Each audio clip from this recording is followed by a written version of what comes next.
By Videshi Lal entertainment. DJ Manish Raxaul.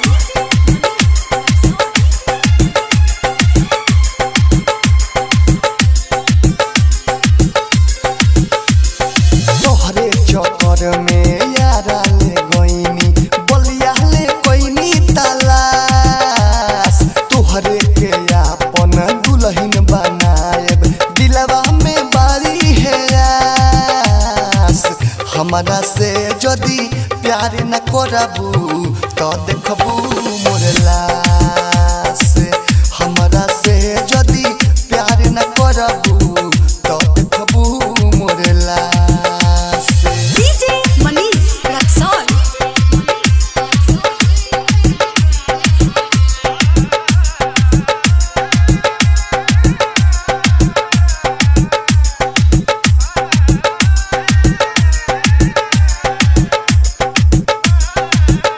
Balaji recording studio Jadavpur. Presented by Videshi Lal entertainment.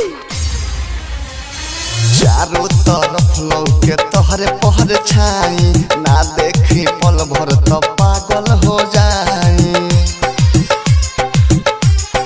हो चारों तरफ लौके तोहरे पहर छाई ना देखी पल भर तो पागल हो जाई कोरोना तनी विश्वास कोरोना तनी विश्वास हमरा से जदी प्यार न करबू तो देखबू मोर लाश हमरा से जदी प्यार न करबू तो देखबू मोर लाश।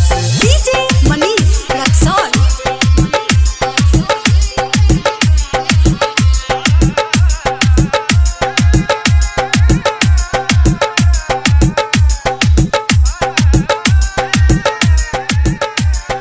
Presented by Videshi Lal entertainment.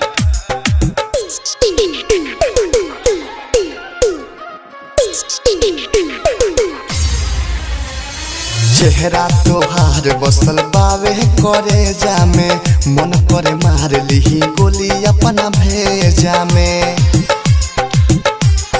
हो चेहरा तोहार बसल बावे करे जामे मन करे मार लिही गोली अपना भेजा में कोरोना हमके उदास कोरोना हमके उदास हमरा से जदी प्यार न करबू तो देखबू मोर लाश हमरा से जदी प्यार न करबू तो देखबू मोर लाश।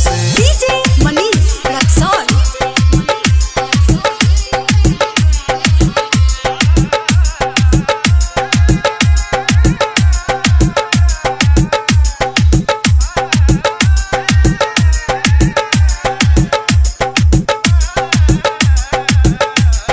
Balaji recording studio Jadavpur. Presented by Videshi Lal entertainment. दुर्ग से बेदर्दी विदेशी लाल यादो पैसा न रोग नहीं केहू के लागो हो दुर्ग से बेदर्दी विदेशी लाल यादो पैसा न रोग नहीं केहू के लागो करहना तू हमके नास करहना तू हमके नास हमरा से जदी प्यार न करबू तो देखबू मोर लाश हमरा से जदी प्यार न करबू